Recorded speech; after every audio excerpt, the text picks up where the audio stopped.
Welcome back to the Never Iron Anything Comics Review Show. This is episode 140. This week we have a blast from the past that could have been something with much bigger implications, but kind of failed somewhat. It's an interesting subject. Here to discuss it with me is a blast, not from the past, but from sunny Dundee, comics creator, podcaster and raconteur. It's Dave Robertson. How you been doing, dude? Good, Tori. How are you? I'm living the dream, my friend. Yeah. Oh, yeah. You reading lots of comics? I've been reading Joe Simon's book. Oh, nice. My Life in Comics. Oh, I've read that one. Good. Yeah, I'm halfway through that, and it's really fascinating. He's an interesting guy, isn't he? Because he was very much. I feel like he was the big dog with Kirby for a while there, wasn't he? He was. Oh yeah. Yeah. Yeah, he showed him the way. Well, you know, they helped each other, obviously. They had that studio on the go together and stuff like that, didn't they, as well? It's quite cool. Yeah. That's right. Yes, I'd recommend it so far. Oh, I'll have a look for that, man. Oh, nice one. Good-o. Cool. Now, you've challenged me this week with something. We had a sort of bit of a backwards and forwards deciding what's going to be the next one you're going to talk about. And I honestly wasn't connecting with the first one. And then you suggested this, and I was straight back with, yeah, that sounds like fun. Good. So did you want to tell the listeners what we're going to be talking about? Yes, it is Starbrand from the New Universe. I think is it fair to call it infamous, the New Universe? I think it's fair, isn't it? Maybe in some circles, yeah. Yeah. It's funny, isn't it? It seemed to arrive, and it was. They were telling you it was this great thing, but everybody kind of thought it was a damp squib. A little bit, wasn't it? Yeah. It was like immediately, wasn't it? It was immediately. Oh, what? What's that? There's parallels to be made between that and a couple of other sort of comics universes that came out as well. Yeah, maybe slightly later, stuff like the Malibu universe and the Valiant universe and that sort of thing. But yeah, I found. Well, let's get into it. So let's start with the first few questions. What was your first exposure to the Starbrand comic? Well, it was one of those funny instances, quite a rare instance where, you know, most of the number one issues of Marvel comics certainly in the 80s and limited series, that kind of thing, they never made it to newsagents, you know, they would be in the comic shops. So I didn't have a comic shop here. So usually we wouldn't get number one issues of things. Right. But for some reason, there was Starbrand 1 in like local newsagents in Dundee. Okay. I don't know why, but there it was, and I thought, oh well, that's a new thing. I'll try that, you know.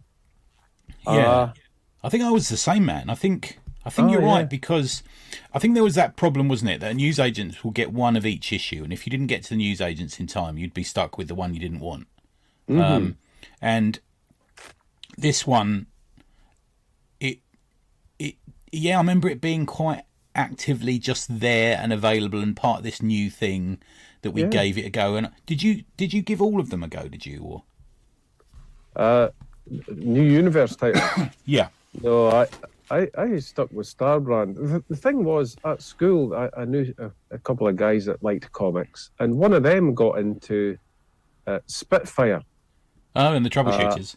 Yeah, and so that was available as well. I don't know why that was, but I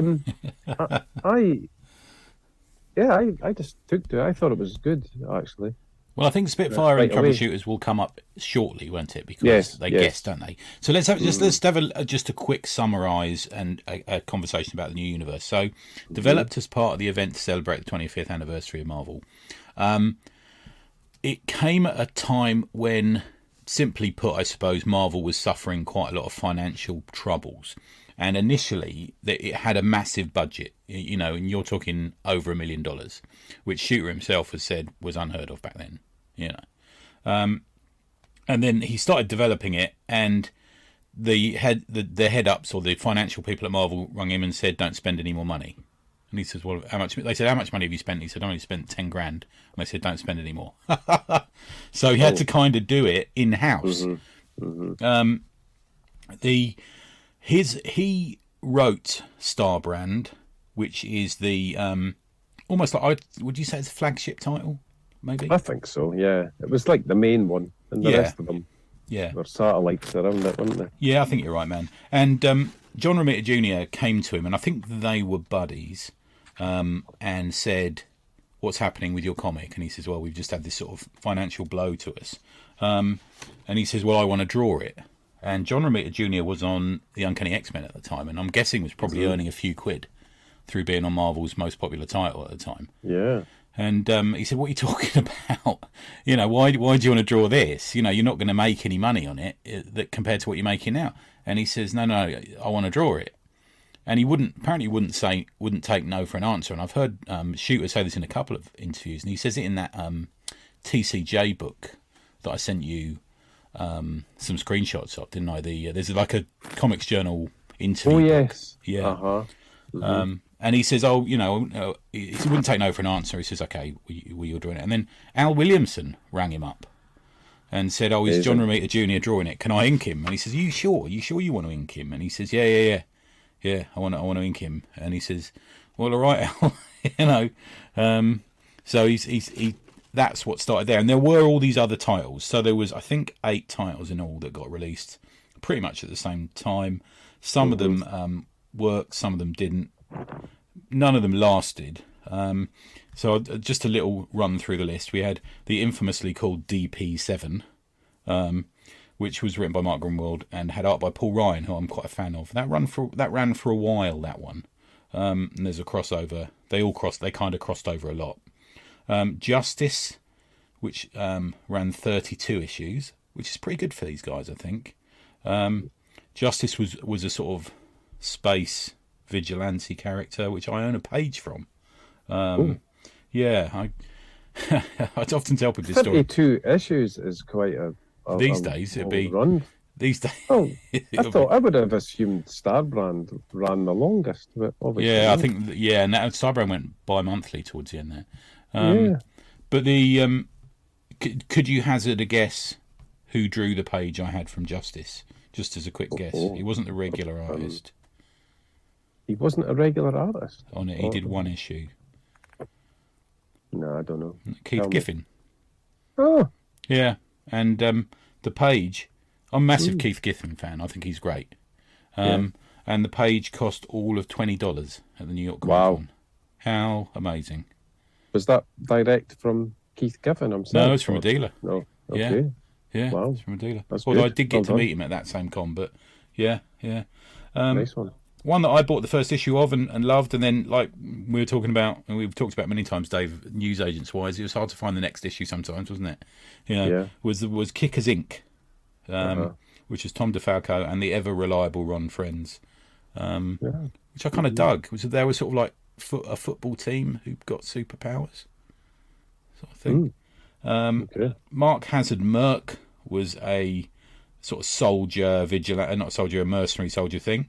Night Mask, which about a person who enters people's dreams, which I'm going to say for me was the most boring of the lot. Cyforce, which was a good runner as well, which was kind of the New Universe's X-Men in a way, with that sort of anime deal where they could form up and form this massive hawk called a Cyhawk together. Like you said, Spitfire and the Troubleshooters, that then got renamed slightly later to codename Spitfire, which was kind of long before Riri Williams. It was a kind of a female Iron Man vibe going on, but a bit more sort of DIY for that one. And then the Starbrand, which we'll talk about in a bit. Now, it all happened off the back of something called the White Event. So there's a number of rules they put in relation to the New Universe when they started it. They said a month in the real world equals a month in comics. So it would run real time. It had to be... So the argument was that the Marvel Universe was 10% more realistic than the DC Universe, but the New Universe had to be 10% more realistic than the Marvel Universe, if that makes sense. So they wanted an element of realism in there. It was totally separate to the Marvel Universe, in a totally different dimension, multiverse, whatever you want to call it. And on the 22nd of July 1986 at 4:22 a.m. there was something called the White Event. Earth was bathed in a white light that caused genetic abnormalities in every 2 in a million people. And these people were called paranormals. You might say that sounds a little bit like the TV series Heroes, and you probably would be right. You watched that series, Dave? Yeah, at the time. Very similar, yeah. And also Rising Stars, which was JMS, who did that book, which I very much enjoyed. It was discontinued in 1989 after a total of 170 comics had been produced. There was a couple of prestige issues that came out around it. One called The Draft, one called The Pit, which we will mention shortly, and one called The War, that kind of summed it up. Some of the characters have appeared elsewhere. There was an attempt by Warren Ellis to bring it back called New Universal in the early 2000s that just didn't take. I was watching a YouTube video on it, and there was a couple of issues that came out there I've never even heard of connected with that, and I just don't think it was a very good seller. Did you want to just give a little summary, just a pen picture of what Star Brand was about, dude? Yeah, I can attempt to do that. Yeah. You texted me saying this ain't going to be easy earlier. Yeah. No, we'll do it. We can do it. Yeah, we can. So, Star Brand opens with Ken Connell, who is out on his bike, dirt biking, having fun. And he's in a sort of remote place, and like a forest kind of set. And then he comes across this old man, and he says all these kind of vague stories to Ken, and ends up giving him this magic tattoo called the Star Brand. Yeah. And right away, we get the feeling that this old man, he's maybe not telling the truth, There's a lot of paranoia all the way through this comic about who's telling the truth about what. Yeah, they sort of flip-flop a bit on it, don't they? Yeah. Yeah. So he blacks out. Ken blacks out, and then he finds the alien. Well, he finds an alien body, and he goes, "That's the old man." He thinks to himself, and now he's dead. Yeah. So then he sort of buries him. Well, he picks up a big sort of half a mountain and shoves it on top of a cave. And he's just doing all these things and not even questioning that he's able to do it at this point. So then he visits his pal Myron, who's a kind of psychiatrist person. I did send you a text message saying, I hate did? Myron. Yeah. Yes. Yeah, he rather irritated me. Yeah. You didn't take to him. But I like his scene where he says, I've got powers, I can do this, I can do that, and he's just ignoring him. Yeah. And then he just floats in the air in his room, and he just goes something like, "My goodness, how are you doing that?" I remember reading that and thinking that was quite well done. That was quite subtle. So he's like a guy whose best friend, albeit his rather stupid friend, has inherited these superpowers, and then he just sort of trolls him constantly for the rest of the comic, telling him not to be such a dipshit all the time. Yeah. He's like being the ultra realist, to a ridiculous extreme. He just argues against everything, So then there's a second alien. He turns up. He's there's a big fight with Ken and the green alien with a big gun, and then he kind of sets himself off like a nuke. Bow, and then later on.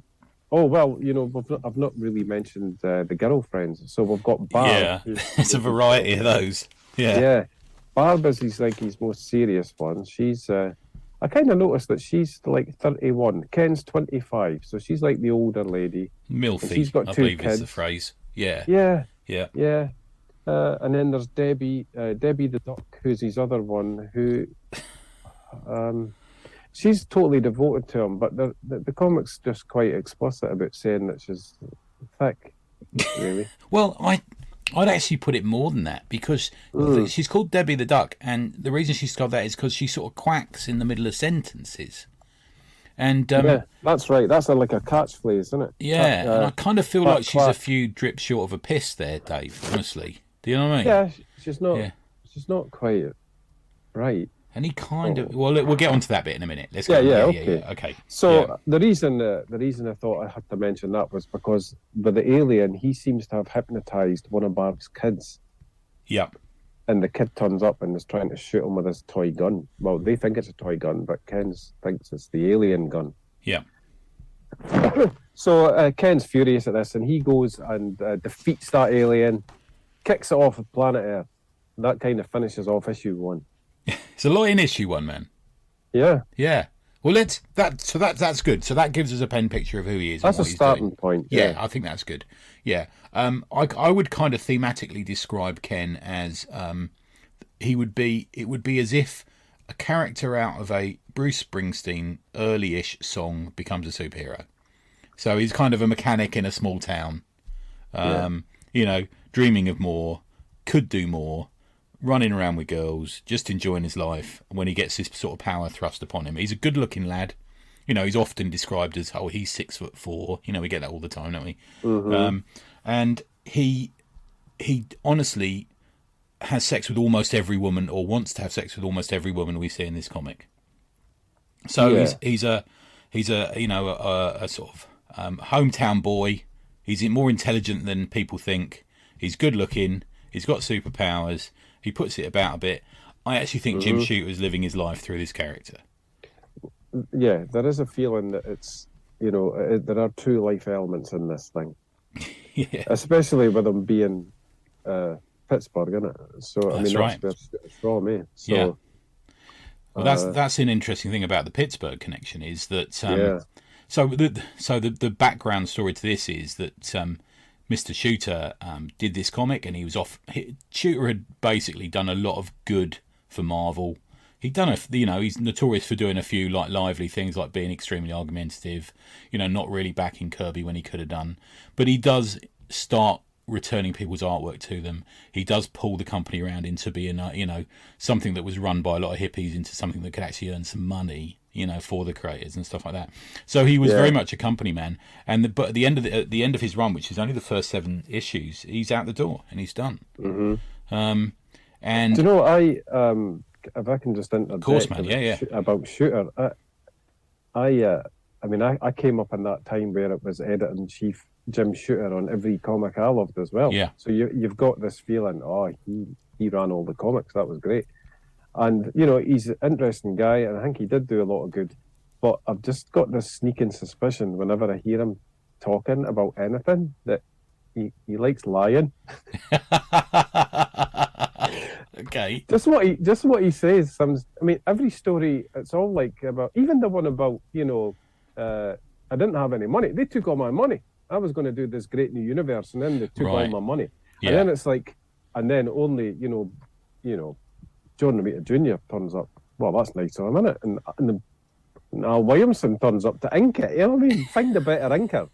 Yeah. And so of course find a more legendary inker. Don't do this, guys. I said to them, don't do this, guys. Don't work on my comic. But they did. Yeah, that does. I agree with you, man. That does sound a bit dodgy, doesn't it? Yeah.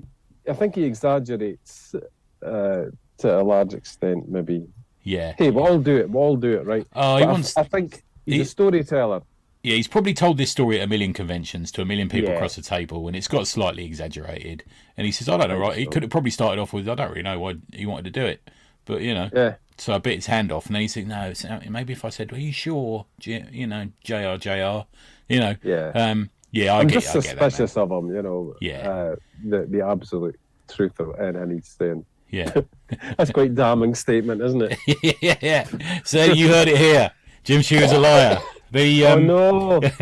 I'm only kidding. He's not. I think he's owning a lot of what he did back then. I was speaking to Gareth Hopkins at the weekend, and I think he got to speak to him. And he actually has a MCM, and he has a scrapbook of a load of the letters he would send to people and stuff. You know, I mean, he did upset a lot of people, and I think one of the things that's credited as a reason, not the complete reason, as why he was shown the door, was at a party. John Byrne particularly didn't get on with him. I love John Byrne, but I imagine he's probably often quite a difficult person to, you know, work with, as was Shooter. And he made I think it was like a human pinata, and filled it with New Universe comics. Yep. Was that a video? There's meant to be a video of it. I'm not sure. I've not seen it. I've just heard it talked about in sort of various places. Oh, okay. Yeah. But so Shooter gets fired, so obviously he's off the book. and there's a couple of fill-in creators, and then it gets taken on again by they give it to Byrne. So what does Byrne do? He writes up a story that is involving a comic convention where he appears in it.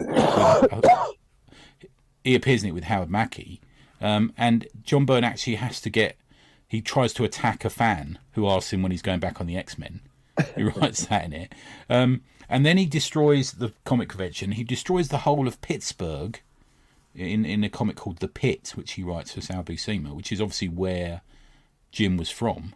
And then the end of the book, which I know we're not talking about, and I know you haven't read for a while, but I've been texting you with ridiculous pictures from it. Yeah. But I reread it this week, and it's only 19 issues, not a long run, but it goes off. It literally goes off on one. I have no words for how weird it goes. There's a sort of floating, glowing baby, which is the Star Brand for a couple of issues, that gets attacked by a tentacle creature that comes out of the Pittsburgh pit. And then the Star Brand becomes 3 people, read into that sort of Christian mythology, how you will, who then all meet on the moon or something. And that's not the half of it. It's mental. So I think he kind of got short shrift there. I know he then moved on to Valiant and did very well again. You know, I think a thing that happened when, Shooter used to write the bullpen bulletins in all the comics. Yeah.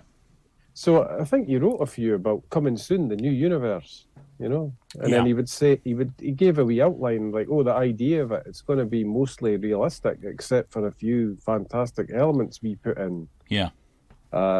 It's the world outside your window sort of thing. And I thought, well, it could be interesting, I suppose, And then as I read Starbrand, I thought, actually, to me, that sort of worked. That was good. Yeah. I enjoyed it. And then the thing I was saying about it being distributed into newsagents, that seemed to stop. Once, funnily enough, after issue 7, I never saw any more in any shops. Okay, I get you. And then it wasn't until I went to the comic shop, I don't know, maybe 2 or 3 years later, I went in and there was one, and it was John Byrne doing it now. Yeah. And there was one cover, and he didn't have on that brown sort of biker's gear anymore. He had on like a superhero costume. And to me, I remember looking at that cover. I think it's maybe issue 10 or 11. And I thought, Byrne's doing it now, and he's just turned him into like a regular superhero, Yeah, that was short-lived, I think. Then Yeah. it went off, because they gave him like a superhero costume, while in the bit we've read for this, he kind of looks a bit like a biker thing, doesn't it? Like That's right. Yeah. And then the one you're talking about where they were at the con, I did see that one as well back then, and I thought, this is maybe Byrne's version of a realistic universe in a comic. What do? Put yourself in it, being at a Comic-Con. That's realistic. It was kind of different take on it. And then by the time you got to the big issue 18 finale and all that, it's just gone completely batshit crazy by then. Well, the sort of the metaphors and analogies that turn up in this comic convention, where Byrne is there chatting to fans, arguing with them. Starbrand turns up, and then Starbrand destroys all of fandom, basically. It's extremely on the nose. It's very strange, and it's also not Byrne's best work, I have to say, from the artist. When he does draw it, it's not great, Wasn't somebody else doing the inking or something? Yeah, I can't remember who was Most now, of it. but it's very unrecognizable. I can imagine it might have been light pencils for some of Yes. it. Yeah, some of it's typical Byrne, some of it's just not. Right. Yeah, well, I think. Go on, man. Sorry. No, go on, man. I did go, being the comic collector I am, I did over the years after it collect all the issues as I went along, in the back issue bins. And there was also an annual that came out and things like that. So I've got them all, and I'm just left with a real feeling that I really think 1 to 7 are actually really good. I feel like if I could give somebody a Starbrand trade paperback, say, with the 7 first issues, and I would feel quite good about saying, try that, Yeah, I agree, man. Yeah. Whereas the things after that, that's more. Very bitty, and then you get the start of this weird cycle in it. Yeah, and I think of all of these titles from the new universe, this was the one that you could give. I think, Yeah. This is one. It's got consistent art. It's for a comic of the time. It's actually fairly decompressed. Yeah. It stretches the story out a little bit. Where Yes. you might have got more in one issue, but yeah. Yeah. And I reread it the past few days, and to me it held up. It Yeah. leads up to the big sort of finale fight thing. I mean, it felt exciting to me reading it. Yeah. I'm going to make the case that it's slightly dated in a second as well. But just a couple of other things. Archie Goodwin came up with the name, gave it to Jim. The shooter said, I wanted to start him as a clown who is fooling around on his girlfriend, and then have him grow into his parts. So when he gets his powers. Interesting enough, just in relation to the new universe, I don't know if you know this, but Speedball and Strike Force Morituri, which were both good titles, were originally going to be in the new universe. Yeah, well, the time going by in real time, that was a Strike Force. Of course it was, because they died after a year, didn't they? Yeah. Yeah, that went in real time. Yeah. That's a good title, man. And obviously Speedball was dick. I always liked it, yeah. I mean, I bought all of them as well. Do you know, that was reprinted in the Spider-Man Weekly at the time, as was Starbrand. Wow, okay. Think of it. Because I remember Starbrand was going along, and I remember thinking, I don't know what I was at that point. Maybe, I wasn't like a kid, I was maybe like mid-teens. Right. And I'd read the Starbrand issues, and then I was reading Spider-Man Weekly, and they started saying, "Oh, next week, Starbrand." So you know the way you got 5 or 6 pages of it every week. And I thought, oh, imagine them printing that in Marvel UK, because he gets up to all sorts, as you've said, with the girlfriends and all that, and it sort of ticked along for a while, and then at some point there was just this announcement, "Oh, we're stopping Starbrand." I thought, oh, somebody's looked ahead. I went, look at this, you can't print this. Yeah, someone's clearly read. Yeah, I know what you mean. Yeah, which we're going to talk about now. Yeah. So let's go through some of the issues. We've read the first 7. So if you have them, they're on the Marvel app. So if you've got the Marvel app, you can read along. I've got my beat up copies here. You got your copies? Good. So here are the sort of players. You have Ken, who is the Starbrand. Myron, who is a psychologist stroke amateur inventor, who's his kind of mate, who gives him shit all the time. You've got, as we've mentioned, Duck, a.k.a. Debbie Duck, who's his... she sort of worships the ground he walks on, and will become a love interest perhaps a bit more. Jan, who is an ex that he runs into. Oh, yeah. You've got Barbara, who's the short-lived girlfriend who's got 2 kids, and also Wendy, who's the babysitter. That gets slightly weird. You've got Kathy, who's Myron's secretary, and then you have this sort of weird spy woman who keeps sort of enticing him every so often into sort of country roads. Yeah. So let's have a look at issue 1. I'm going to say this series has the best covers out of all the New Universe covers as well. Very sort of iconic covers, I think. I was looking at them thinking they're good, but they're not as good as the art inside. Okay. Right. That was my take looking at them this week and thinking about it. They never got John Romita really to do any of the covers, did they? Maybe one. Yeah, maybe one. What was issue 1? Issue 1 isn't it? Is it? It's someone else. Is it Paul Ryan or someone? I'm not sure actually. And then for the first issue, you get you immediately get this sort of splash page, as we've said, which is him holding up a train, literally not holding it up and then stopping it. He's actually holding it above his head. With a rather indistinct face. Yeah. It's like one of those, the old 50s comics, where they'd have some exciting action splash panel, and then it was nothing to do with the story. We got used to more the story starting on page 1. Yeah, we did, didn't we? But this doesn't do that. This is just, hey, look, there's a guy holding a train. Yeah. So Jim Shooter, writing Al Williamson, inker, John Romita Jr., penciler, aka John Romita, Joe Rosen, letterer, Christy Shield, colorist, coloured a lot of books at the time, and Michael Higgins was the editor. There's various things going on in this book. I'm going to say some of the things that make me laugh is the kids at Barb's house want to watch Scarecrow and Mrs. King, which I don't remember as being that fucking good anyway. That's right. All I remember it had that dude it was the woman from Charlie's Angels and the dude from Babylon 5, wasn't it? I think. Yeah, that sounds right, yeah. Yeah.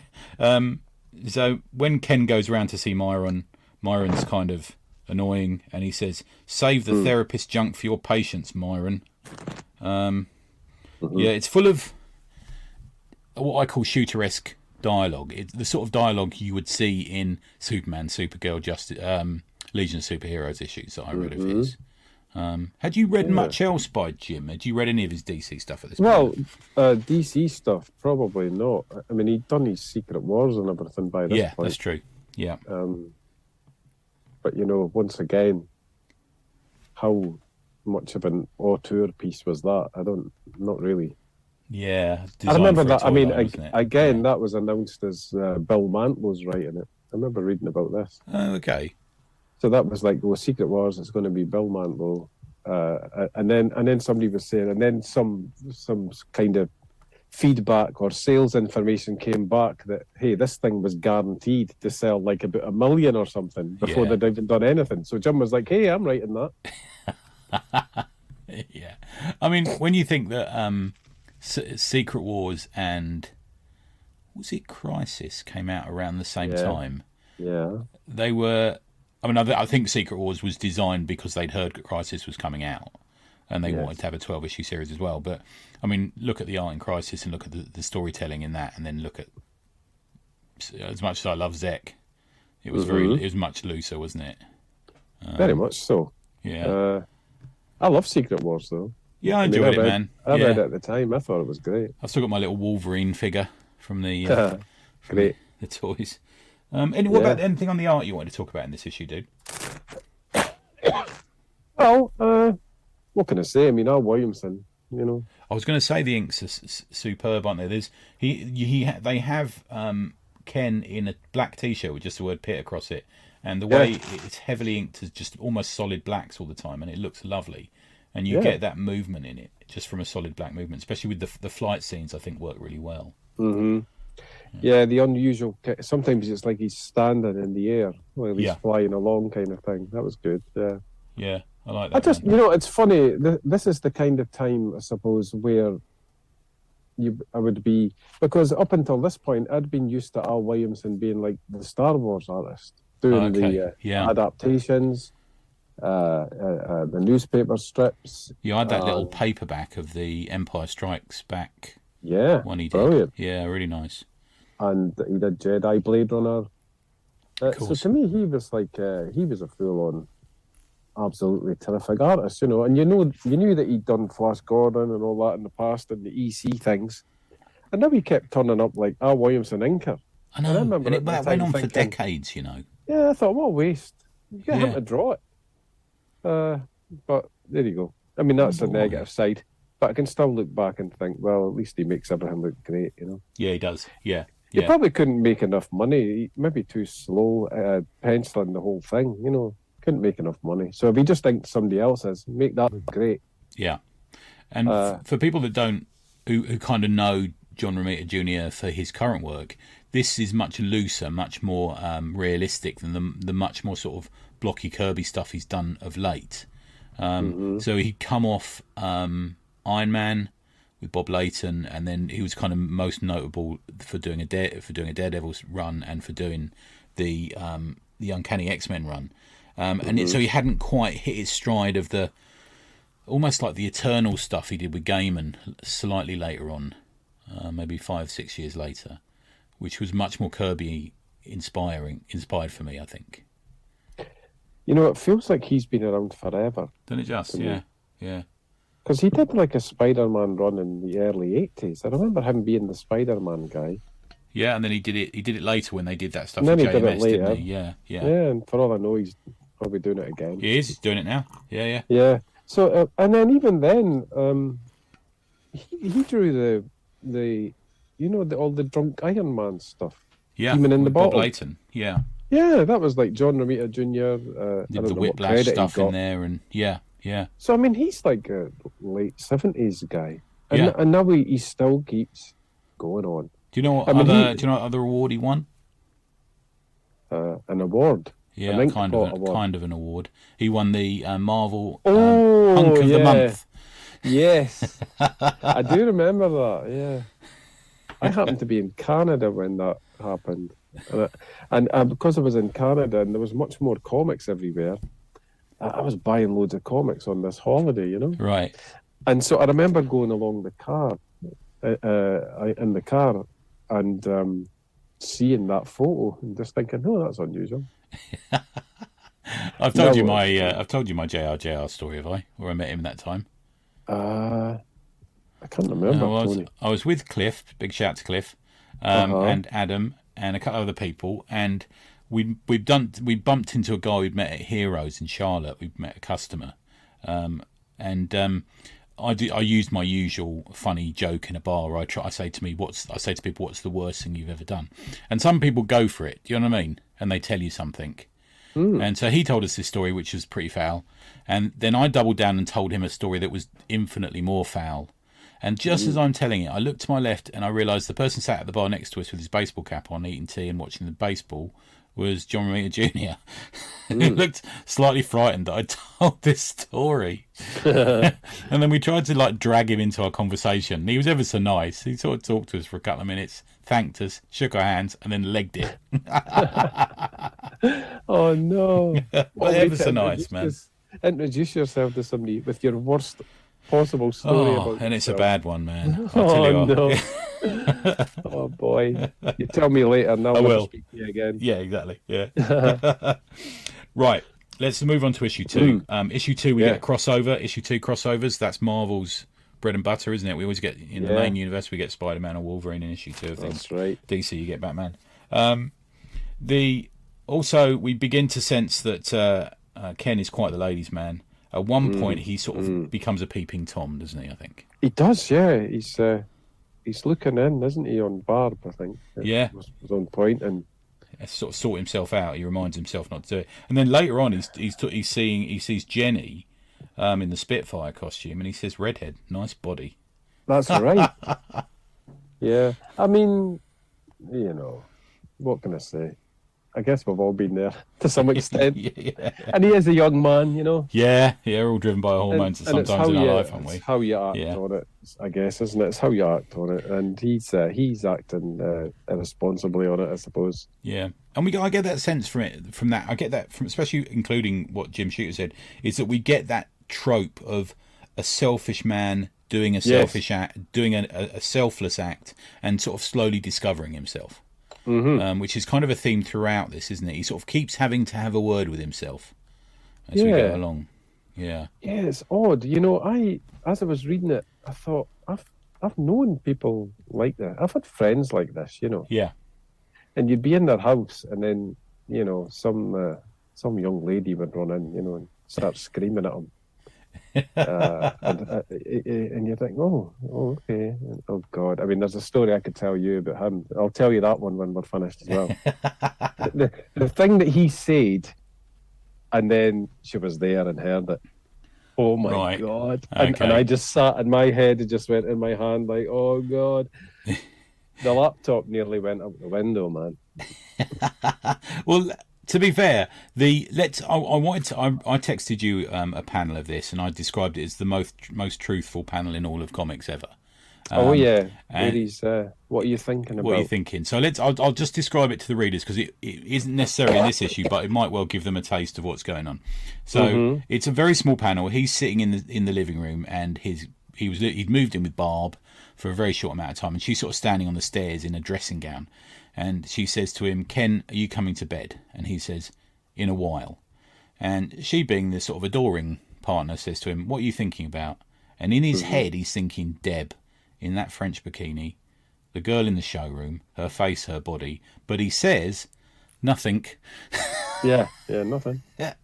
Oh dear. Yeah, that's where the rot set in. So yeah, I mean, yeah, I can see why they took it out with Spider-Man and Zoids. Yeah, but he even when he's living with Barb, he sleeps with Debbie Duck, doesn't he? He does. Yeah, yep. Which spoilers for anyone who reads on, she gets pregnant. Right. Which they sort of so heavily hint at a couple of issues later, where she's throwing up. But it's not mentioned until another issue or two later as well. Now, issue 3 isn't drawn by J.R.J.R. It's drawn by Alex Saviak with good old Vince Coletta on inks. Yeah, well, yeah. Which was a surprise, bearing in mind he'd only been on it for 2 issues, and as I understand it, he's quite quick. Well, I've seen, I'm sure I've read Shooter talking about why this happened, and he was basically throwing John Romita Jr. under the bus. Oh, right. Okay. Saying he wasn't managing to get it done and it wasn't up to scratch and all this. Oh, right. Okay. How do you say that? Alex Saviak? Saviak? Is that Saviak? Is Saviak? that right? Is that, yeah. I'm never sure. I think so. Super nice. The world's nicest bloke as well. I remember him drawing Spider-Man. It was good. He did the Spider-Man dailies, didn't he? Did the newspaper strips for many years. Very good. Which I think allegedly he wrote quite a lot of, because I think Stan was writing it, if you see me doing air quotes. Yeah, well. Mm-hmm. There's a lovely... So I've called issue 3 the soap opera issue, because it does a lot of that in it. And there's a lovely scene where he's in the garage, because he works in his garage, sort of buffing up cars and fixing things. And somebody says, "Hey, Ken, how come you're so weird lately? Are you doing crack or something?" Back to the Zoids magazine. Wow. No crack in the Zoids. Yeah. He's having all these, what should I do with the power and all that, you know. He's questioning this. Yeah. I liked it when he went to the moon. You know, basically he's just wandering around wondering what to do with his life. You know, in a way it is a bit like a sort of self-autobio thing, you know, except they've stuck it into a superhero thing. So while he's walking about saying, what will I do with my life? What will I do? He's not just on the streets. He's going to the moon, you know, and smashing up mountains and stuff. Yeah, because he thinks I need to prove to the White House. So he goes to the moon and picks up the old Apollo landing craft thing, doesn't he? And takes it back to the White House. Yeah, wild stuff. Good stuff. Good old Jim and his ideas. And then we have this sort of ongoing thing that goes on for a couple of issues where there's this sort of lady spy who keeps trying to lure him by like pretending to be passed out at the side of the road and sending him sort of weird notes. So he goes to see her, and when he sees her, he says, "She looks Middle Eastern, not bad, tiny waist." It's his comment about her. And he also, this is the same issue when he starts eyeing up Wendy, who's Barb's babysitter, and he has to tell himself she's 17, sort of calm down. Yes. And he actually says to Barb, she says, "Oh, stop looking at the babysitter," or something. And he says, Tell her, give her a quarter so she can call me in 4 years. To his girlfriend. Wow. And she just like rolls with it as well. Yeah. Gives him some quip back, you know, whatever. Eh? Yeah. One maybe Leonardo DiCaprio grew up reading this comic. Yeah, exactly. Yeah. What's that joke that Ricky Gervais meant? Says about he says the Golden Globes. He says the Golden Globes is so long. By the end of this, Leonardo DiCaprio's girlfriend will be too old for him. Something like that, I think. Yeah. Oh dear. It's not so good. So, anything else you want to mention in that one, dude? Issue 3. He goes to Afghanistan and gets involved there and destroys planes and stuff. Goes and sort of helps the wrong side almost, does he? Or, yeah, he goes, "I'm going to do that." Yeah, and then so I don't know. There was like political. Well, you know, whenever you see things like about terrorism in fiction, and certainly American fiction in the 80s and stuff, you go like if you're watching some A-Team or something. Yeah, and then they go, "Hey, it's the terrorists." You think, "Oh God, what are they going to say? You know, what are they going to say here about what country? You know, it's you like clench Red Dawn or something, isn't it? Yeah, as well. Yeah, it's like, oh no. Yeah, he got a paper cut as well in this one. That was another thing. Because he wasn't concentrating, was he? So he's got to concentrate on his power to keep it going. So he's not invulnerable all the time. Yeah, that's true. So let's quickly move on to issue 4. Issue 4 is another one, a good solid one. I really like the opening page on that. It's called The Fight, and it's got Myron trying to hit him with an axe. Yes. Now, come on, Myron. You know, what if Myron had been wrong about this? Yeah, you know? And we've just found out that he can turn his powers on and off. Yeah, and he's asleep. Oh, I stuck an axe through his head. That's a great page, though. That is good. A good opening. Yeah, nice bit of action there. Yeah. Do you know, it's funny you said I hate Myron. It never occurred to me to hate him. all these years. I mean, I can see it now. It's so blatantly obvious that he's an annoying person. He's useless. He's horrible. But I Yeah. just found him amusing, you know. Yeah, I get you. Yeah, he's definitely he's almost like an intellectual who's the comedy relief, which is kind of a strange duality, isn't Yeah. it? Yeah, these days. I think, do you know, I think he won me over with that thing in the first issue. Oh, how are you doing that? This, I thought, oh, that's realistic. Good. And then we kind of get these non sequitur moments throughout the series, but we get it in this where, for no seeming reason, Ken confides in a barman. Yes. And Now, the barman kind of yes. puts him straight about not trusting the government. Do you know, that's reading this series, I really thought Shooter has got so much of this. Well, I shouldn't say it, but maybe nerdy, super. He's very invested in superheroes. He's obviously spent years thinking about it. And this is his story where he is going to put all that stuff in. If it's going to be 10% more realistic. Like what? So like he's out in space and he's coming back to Earth. Now usually Superman would just fly back to Earth. Great. But in this, Ken has to think, I better slow down. I don't want to burn my clothes up in re-entry. Yes, you know, very true. It's full of stuff like that. Yeah. So I feel like he's got loads of ideas, and I thought the barman was tied into that, because it's almost like the barman is in on the story conference, you know? Yeah. Yeah. Because he's like, what would happen if this? And then the barman tells him, oh, well, you know, they'd panic and then they would end up turning on. That's a good point. So I thought it was interesting from that point of view. Yeah, it's not like Because Superman he's never flying in it into before or after, is he? The No, barman. it's a strange one, isn't it? Yeah, because you kind of sort of second guess the way people tell stories a lot of the time, and I was kind of second guessing, oh, we'll find out he's a secret agent or a paranormal or an alien or something, but you don't. Yeah. That doesn't happen. Maybe Shooter had that intended later, or who can say had that intended later on, but it certainly isn't made clear here. Yeah. Yeah. I'm just noticing, looking at that barman, that he's got a very thick line all around him. I'm always interested when somebody decides to ink and the entire outline of a figure is in a dark line. Right. You know, okay. a thick line. Yeah. And then there's variations within it. But he's definitely decided to do that. Yeah. This is definitely Anyway. the issue where they've almost doubled down on that realism, because he goes to get his hair cut, for example, doesn't he? Oh, yeah. Yeah. That was nice. Yeah. The scissors wouldn't cut the hair. Yeah, and then sort of Duck turns up at the house, and it's it all goes wrong for him, you know. And there's that sort of soap opera but realistic kind of, you know, almost a kitchen sink drama, isn't it? At moments. Yeah. Because Barb's there, and Deb the duck is sneaking out the back door. I think it's the same panel, isn't it? We've all been there, Dave. Well, no, good. Let's move on to issue 5.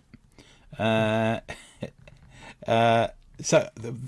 I've got a couple of issues with issue 5. Issue 5, he leaves Duck in the car for fucking hours.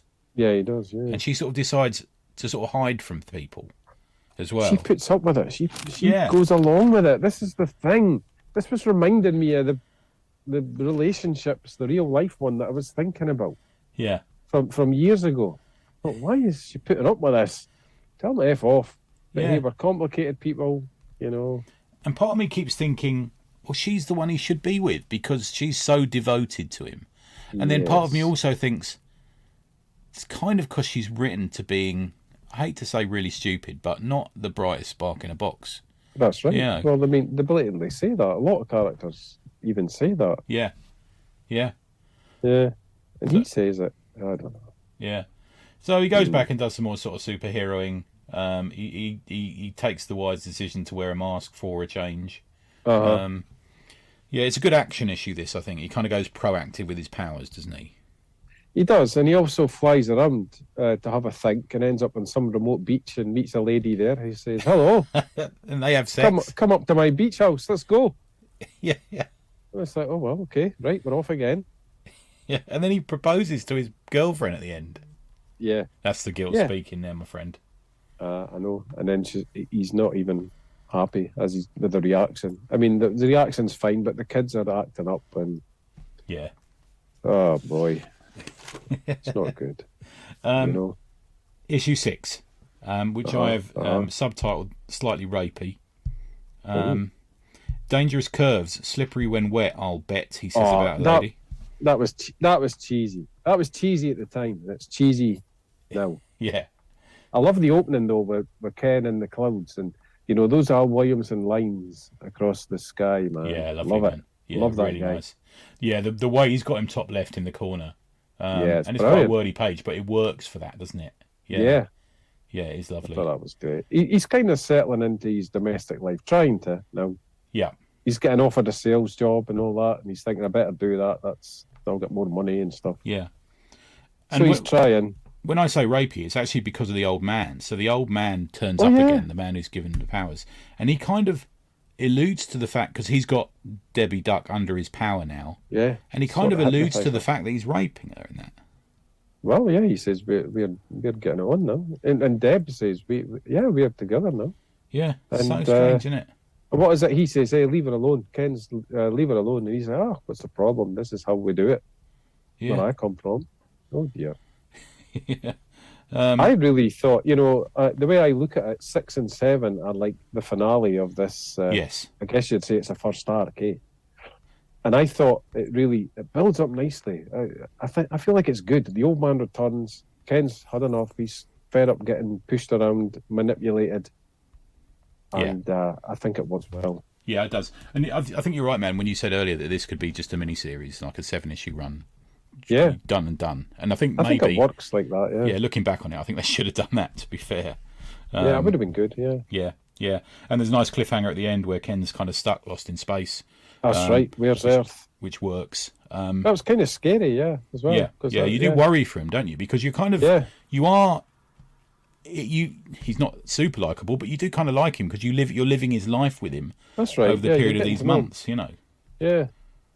And then there was the other mysterious thing that his biker's jacket thing that he thought was invulnerable, because one of the kids just rips it without even hardly thinking. Yeah. So that's confusing as well. What's going on? Yeah, that was strange, isn't it? It's mysterious and it's paranoid. Is it a bit like the Burn thing, where Superman's costume, there's almost like a sort of an aura around him that stops the costume getting broken and ripped? Well, and stuff, Debbie says something like, hey, maybe it's because you thought it was Special Ken or something. Yeah. And the old man says, oh, don't give him any clues, Yeah, poor old Debbie. She's in the hospital again, beaten up as well in this one, isn't she? Yeah, beats up Deb. Terrible. I mean, Deb doesn't deserve what she gets. She doesn't. Really. She's the true hero of this story, as far as I'm concerned. Yeah. Yeah. And it kind of has an okay ending, I think. It kind of works. Are you on to 7? Oh, I was on to 7. Yeah, sorry. Sorry. Yeah, okay. Yeah. It kind of works to the end there. We get that. We get that sort of joining between Debbie Duck, who fucking quacks again in bed. Yes, yeah. That's their cute thing for each other.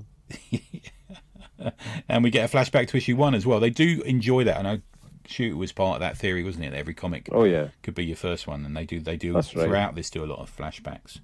Yeah, that's fine. I'm always okay with that, really. Yeah, I love that. Yeah. I'm seeing Ken at the start of this, the Reckoning, and he's in space. Where is it? Where's Earth?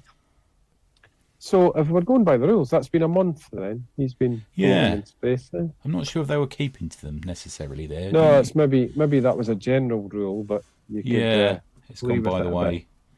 Yeah. And let's have a. I'm sort of catching up. I'm having a wee shifty through number 7. Okay. Yeah. 7's good, man. 7, and there's the dogs are fighting, and he goes to stop them fighting and forgets to make himself invulnerable at one point. The dog bites his fingers. He's like, oh! That's right. But I like the way he's just had enough. And the alien is... Ken goes to his mum's house, I think, at one point. Right. Yeah. And then he looks out. Ah, yes. And the alien has written The Brand or Massacre. Yeah, so it's actually quite creepy, that, isn't it? Because you begin... We're sort of in... We walk around his life with him, and suddenly he's getting it ruined. Yeah. And not by J. Jonah Jameson revealing his face, in the newspaper. It's by this dude who's saying, I'm going to kill everyone you love. Yeah. Yeah, it does take a turn. Yeah. He's had enough waiting. So he takes it to the old man. He's like, let's go. And that scene where the old man is going to kill Debbie in the hospital. and he's got his hand on her throat. Yeah. And he goes, well, yeah, basically he says, well, just do it, and then I'm going to come and kill you. Yeah, that's actually well written. I like that. Yeah, it is. Yeah. It's a good page, and it's because he sort of means it. Yeah. So, it's melodramatic and that, but It's comics, I think man. it works. It's It's good. Yeah. Yeah, I think you're And right. the old man's, and he's right out the window. That's always good when somebody goes right through the window, Yeah. That's the reaction to something. He draws that well. He draws people going through windows. I've always thought that about J.R.J.R. Yeah. With the glass everywhere, and Brilliant. Yeah. There's a lot of energy to his fight scenes, I think. The fight is good. It put me in mind of like the Superman movies. Oh, yeah, okay. The Christopher Reeve. Yeah. So, we've had some superheroics in that, but here what are now, it's a full-on super. Yeah, this is Superman fighting. 2, isn't it? Two superpowered people fighting off against each other. Yeah, yeah, I agree, man. I like on page 18 and 19. I don't know how it's numbered for you. It's scenes of the two of them fighting. Yeah. And all around them, there's like red. It's almost like dab marks on the as the background. It's like Romita's version of Kirby Crackle, almost, isn't it? In a way. It's interesting, isn't it? I mean, I don't know if he would. I don't actually know if the inker would have done that or the colorist. Yeah. Or it's probably it's probably some overlay, isn't it? Thing. Yeah. But it's good. I wonder whether there was he was in the shit for not being fast enough, and there was a lot of blank backgrounds. And maybe. Yeah, could well be. Yeah, but it looks interesting. It looks good. He's got a lovely barnet on him, isn't he, Ken? Lovely. Yeah, hair. he's got a lot of hair. Yeah. Justin Hayward, the Moody Blues.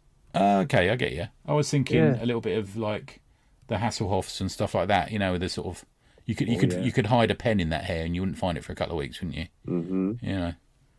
Yeah, good stuff. One day, why? There we go. He throws him off the earth. And then, yeah, not much drawn on that page. I'll be honest with you. Mm-hmm. The inker's doing a lot of work on that, isn't he? Yeah, which that's all right, isn't it? Yeah, it's comics, isn't it? I suppose if it's Al Williamson, you can go. He'll fix this. Yeah, probably draw any old shite and give it to Al. yeah, exactly. And we get a bare bum shot. Back to Zoid's magazine. Yeah. Put that in He's Zoid's. You fuckers. He's wasted his clothes again. Yeah. And back to the hospital. And he's of course he's given up on the bar lifestyle because he got caught out. Yeah. He got caught out, so he's ended up with Debbie the duck, who, when he first went back to Deb to say, look, we'll have to stop, she became terrifyingly dependent on him and was practically threatening suicide if he left her. Yeah. It's not going to end well. This won't last either. It's scary. Yeah, and she's pregnant at this point. Yeah, okay. Well, that comes about later. Yeah. Excuse me. Good stuff, man. Well, that was a fun one. That was a different one, wasn't it? I liked a bit of New Universe talk. It's always been a favourite for me, Star Brand. I've always, in a funny way, I feel like it's underrated in a way because it's just part of that whole. Oh, the New Universe was shite thing, Yeah, I know. Yeah, I get you. But to me, this wasn't. I thought, no, this is good. Yeah, and I know when you said it to me, I'd actually reread it. I think maybe just a couple of months before.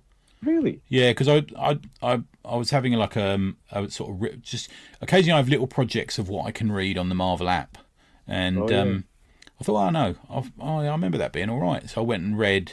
It was only the first couple of issues I read, and you sort of spurred me on to read the rest. But yeah, you're right, man. It's just readable comics. There's a lot worse than this, man. I'll tell you that now, especially these days.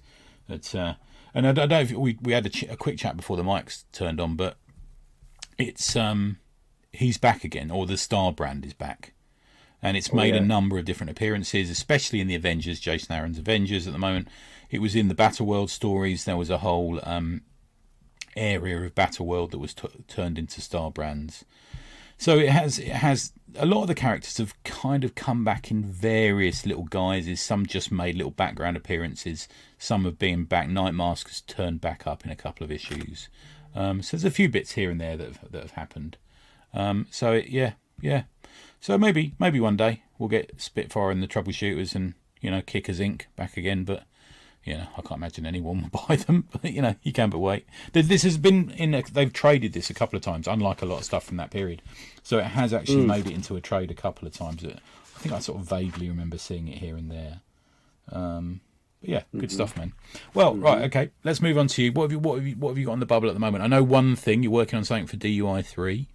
Oh yeah, yep. So we've both been told our stories are accepted today, haven't we? We've been told. Oh, yeah. good. Yeah. So we got that. Anything else you got on the go at the moment, mate? Well, I the last thing I had out was the Pocket Thoughts Annual number 5. All right. A zine thing that I like to send them stuff and see if they'll take it. Yeah. And that was a thing about it was called Moral Panics. Oh, right. Yeah. And it was you know, I was seeing that there's moral panics about drag queens, you know. Right, okay. And I just thought, you know, of all the things to have a moral panic about, I mean, I just not got the energy to start panicking about drag queens at this stage of my life, you know.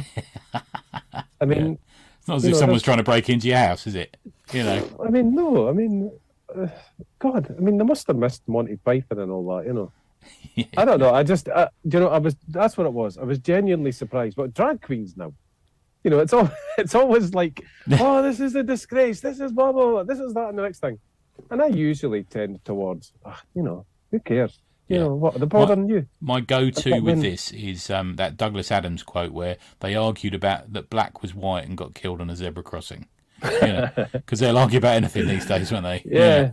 So that inspired a wee cartoon for that. Oh, cool. So, and then on the background, I'm working. I've been drawing a thing that I've been drawing a thing that Tom Stewart, of That Comic Smell. Yeah. Oh, he wrote me a script for our next That Comic Smell comic 3. Right. So I've been penciling that, and I've started inking it now. But I better not tell you anything about that. Okay. Other than it's terrific. Good stuff. All right, Stan. And what else? I'm sure there's other things. Yeah, I did that DUI thing. You're friends of Paul Rainey, aren't you? Is he one of your buddies? Paul Rainey? Well, I mean, I've spoken to him. Well, he's in the Star. He used to be in Star Jaws. That's why I was thinking it. Yeah, because he's doing very well at the moment, isn't he? He's just won the Observer Award, and he's been picked up by Drawn and Quarterly, and he's doing a signing in Gosh, I think. Yes. Yeah, good on him. Yeah. About time, I think, with Paul. Mm-hmm. He's been putting comics out like yourself. He's been putting comics out for a long time, and they've all been a good standard. And he's done the cons and that sort of thing. And nice to see Drawn and Quarterly paying attention to UK creators. Good man. Good man. Yeah. What about reading wise? You got anything on the go at the moment? You're really enjoying it? Well, I'm happy to tell you that after 35 years, this past Saturday, I completed my Kirby Mr. Miracle run. Nice work. So I now have all 18 issues, and I'm going to sit and start reading through them, probably one a day if I can. Because I feel like blowing my mind, you know. Yeah. Kirby's amazing, you know. Then all that new gods and everything just blows me away every time. Yeah. So I'm sitting there, and I actually took a photo of all of the issues, and I sent it to the smellers, you know, the comic smellers. Yeah. And I went, look at this. Send me appropriate, you know, messages of congratulations. And they did. So I'm chuffed with that. I'm going to be, and then I'm still reading Joe Simon. I'm enjoying that. Yeah. And I don't know other comics. That Mr. Miracle. I remember the first issue when I did. When it would have been the 100th birthday of Kirby, we did an ACP on him, and I sent the first issue to Vince and Dan to read. I sent them a few issues, and it sort of kind of opens with them doing a stunt, doesn't it? I remember. I thought, oh, this is so good, man. It's such a great design. It's just so strange, and it's nice to see that the designer's endured as well. Yeah. It's just terrific. Yeah, great stuff. I've been reading the. Last week I was concentrating on also reading the 80s Star Trek and Star Wars newspaper strips. Okay. Right. It was for a guest appearance on another podcast. Was it on Mega City? No, it wasn't that one. It was although I did go on there and did Captain Condor. Of course it was. I listened to that. Yeah, very good. Yeah. Which is by Brian Lewis, isn't it? Is that right? Yeah, he drew Yeah. it. Brilliant, Yeah. brilliant art. No, this one's called Marvel Star Wars Explorers. Okay. It's an American one. So I speak to them, and it's 8 o'clock here, and for them it's 12 noon. Yeah. Yeah. Yeah. So I was reading that, and that was good. But yeah, we're done with that now, and I'll be on to Mr. Miracle, Oh, good work, man. Super Yeah. Escape Artist. I like those little projects, reading projects. I do them every so often, and I know Dan and a couple of other guys, Matt Strott's doing it, I think, along as well. They're reading Spawn all the way through, and sort of there's a little area, the Slack, where they talk about each issue of Spawn as they go along. Oh yeah, I think that's it's not necessarily the best comics in the world, but it gets a nice conversation going about a bit of history. What was Todd doing, and then you got the bit where Alan Moore comes in, the bit where Dave Sim comes in, and yeah, it's good stuff, man. yeah. I like that. It's people sharing their affection for these things, Yeah, yeah. and I did it it's great. recently It's a great with thing. I did a reread of Longbow Hunters Onwards, every Green Arrow comic. Yeah, And I got the two hardbacks of all Mike Grell's work on there, who I consider to be unheralded as being one of the geniuses of that period. I think Longbow Hunters is up there. It's one of the big books with Watchmen, Swamp Thing, and Dark Knight and stuff. And I loved that, man. I think I read about 200, 300 comics in the end. All these sort of Green Arrow books, and he's a well dealt with character by writers. He's this sort of powerless guy, and there's a bit of an environmental, bit of a sort of social conscience about him. I mean, they're good comics, man. Really good. Yeah. he was always grumpy, wasn't he? That's my childhood thought of. He was always Green arguing Arrow. in the Justice League, wasn't he? Yeah. A bit like Hawkeye, actually. You think he was the same, wasn't he, in the Avengers? Yeah, that's right. He was starting arguments with people. Although I always felt Hawkeye wanted to sort of be the boss. Yeah. Green Arrow was just a rebel, wasn't he? He was like, he was out there. And they both sort of bagged a Hawkeye, hot blonde as well, didn't they? Oh yeah. Similarities again. Yeah. Good. Starbrand got, He did his fair share. Hot blondes and brunettes and brunettes, black-haired girls and babysitters almost. Yeah. Cause thanks for that, mate. That was a good one. I enjoyed that one. Thank you. Oh, my pleasure, man. And where can we find you? Where can people go and get your books, and where can they stalk you online? Well, do you know what? I'll quote myself from last week. Okay. What about people that quote themselves? I mean, that's disgusting, is it? Well, I was on that other podcast, and I wasn't feeling very well. I've got a bit of a cold still hanging on, but I was worse when I was talking to them.